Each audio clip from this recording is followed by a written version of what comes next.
Welcome back to my channel. For today's vlog, we will going to unbox the new iPad Pro M1 2021. So, let's start!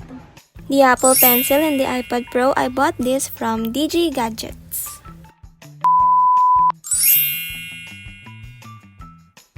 So let's start with the small one, which is the Apple Pencil Gen 2.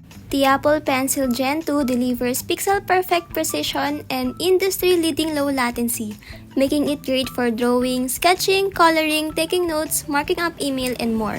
And it's as easy and natural to use as a pencil. It also allows you to change tools without setting it down, thanks to its intuitive touch surface that supports double tapping.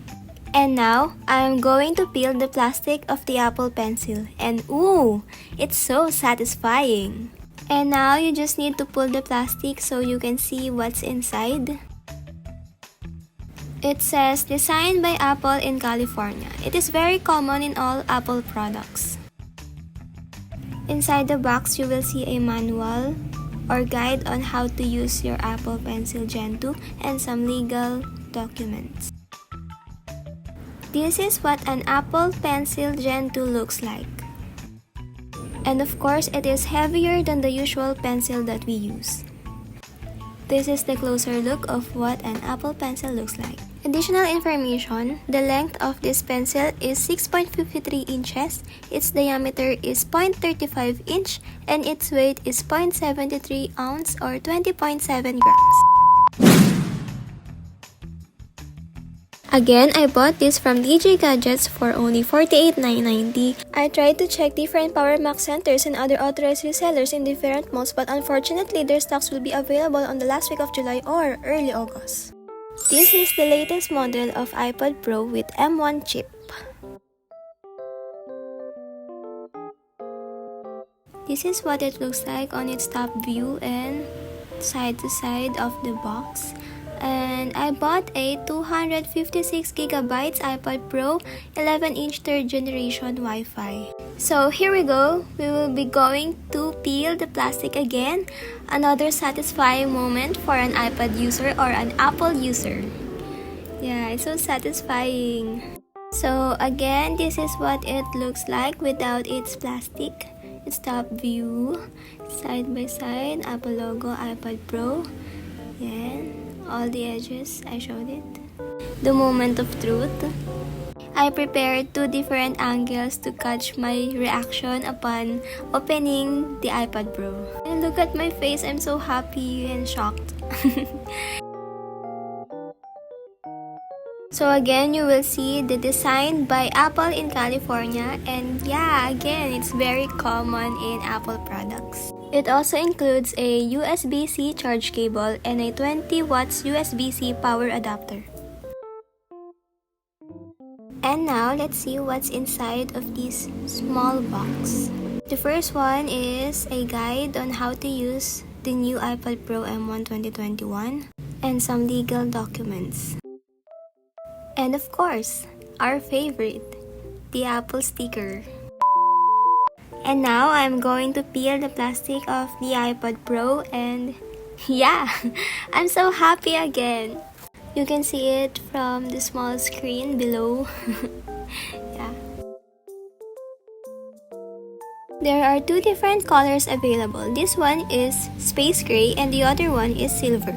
To turn on the iPad, just press the button on the top right corner of the iPad. Let's talk about the M1 chip. It is a 8-core CPU with 4 performance cores and 4 efficiency cores, 8-core GPU, 16-core neural engine, 8GB RAM on models with 128GB, 256GB or 512GB storage, and 16GB RAM on models with 1TB and 2TB storage.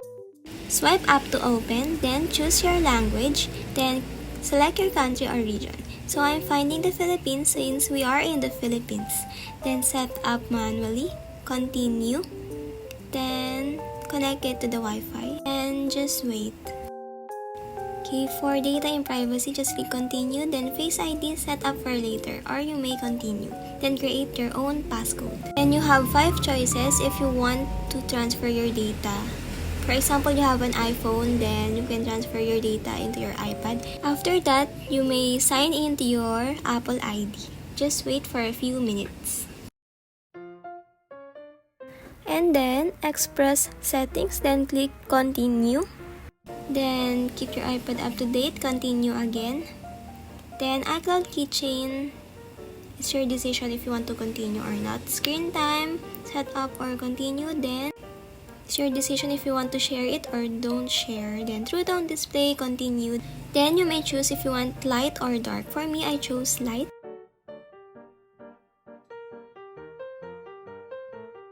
This is what it looks like after setting up everything and answering questions given by Apple.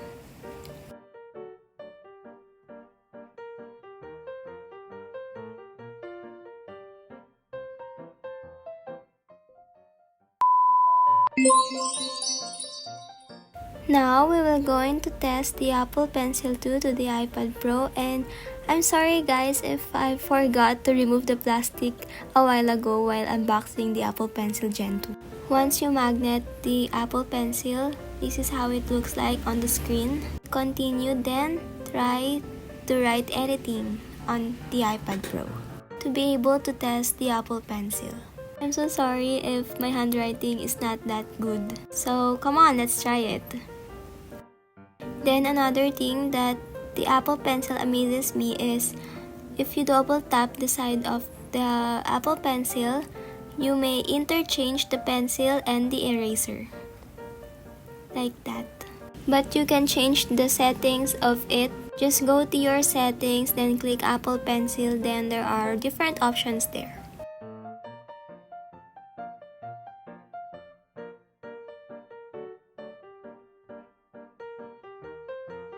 After using it, just put your Apple Pencil on the top of your iPad. If you're using it landscape mode, then it is automatically charging. Like that.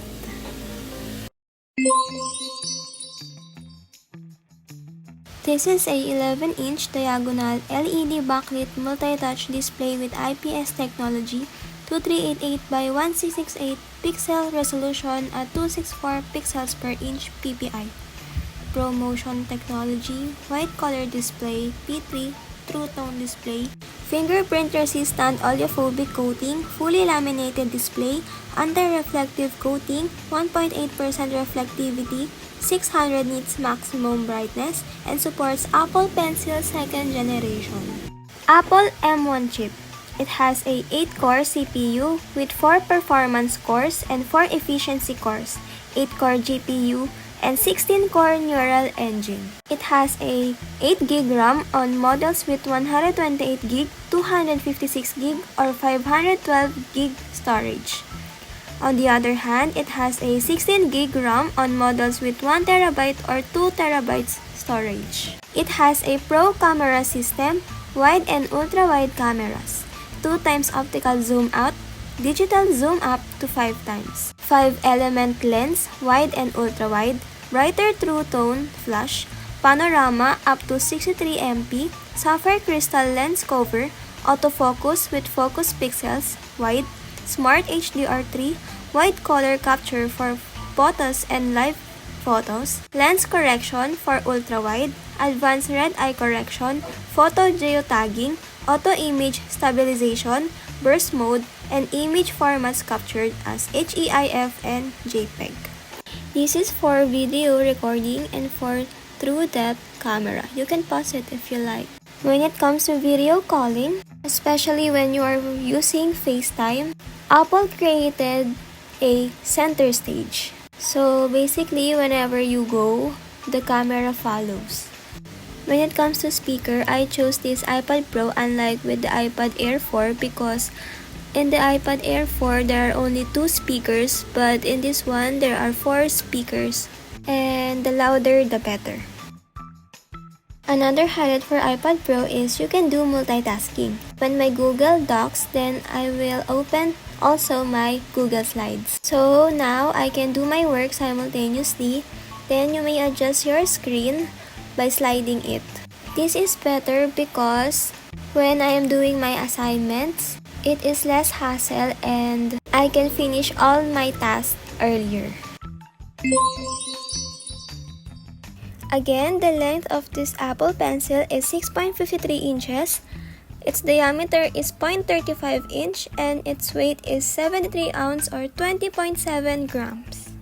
Apple Pencil is designed for iPad Pro and iPad Air. It features a flat edge that attaches magnetically for automatic charging and pairing. It is compatible with iPad Air 4th generation, iPad Pro 11-inch 1st, 2nd, and 3rd generation, iPad Pro 12.9-inch 3rd, 4th, and 5th generation.